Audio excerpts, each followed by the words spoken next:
Thank you, Councillor Hollingsworth. Councillor Adams.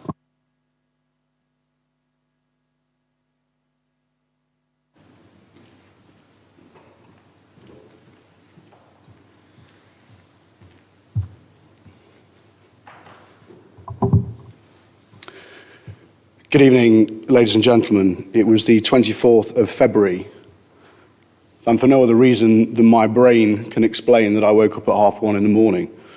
And as you do, you attempt to get back off to sleep. But for whatever reason, I couldn't. And I picked up my phone, as you also do, and we should never do, and ended up on Twitter. And it was at that point that the shelling had begun.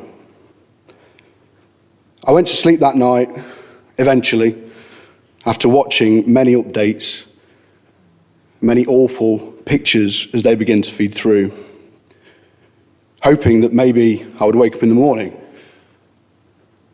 and realise that it wasn't happening as it was.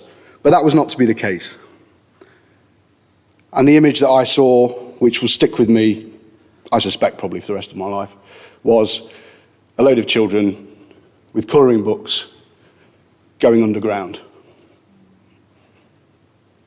Not underground to pop out the other side and wave, but going underground to save their lives. Going underground, hoping the thunder would stop. But as we know, it hasn't, and it continues to rattle around the streets, and it expands and it grows.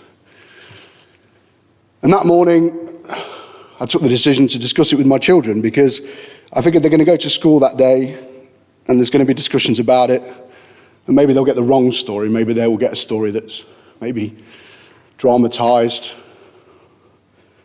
And I told them what happened, and I explained to them. My son said to me, as he covered his head over with a blanket, "I hope that this doesn't come to our house, Daddy." And I assured him, and I hoped it wouldn't.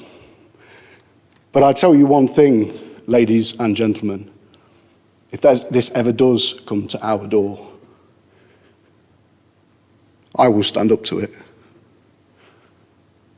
As those brave people in Ukraine are standing up to it.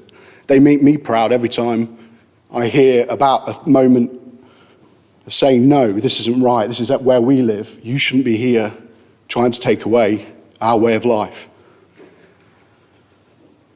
That strength, not willing to give up, is something we've experienced in our history, but none of us have experienced in our present.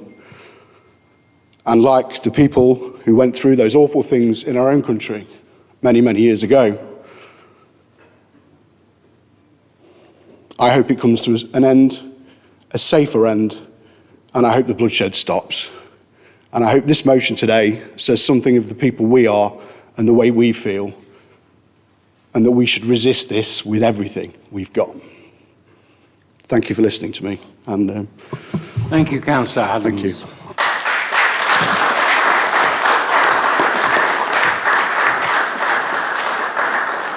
Councillor Elwood.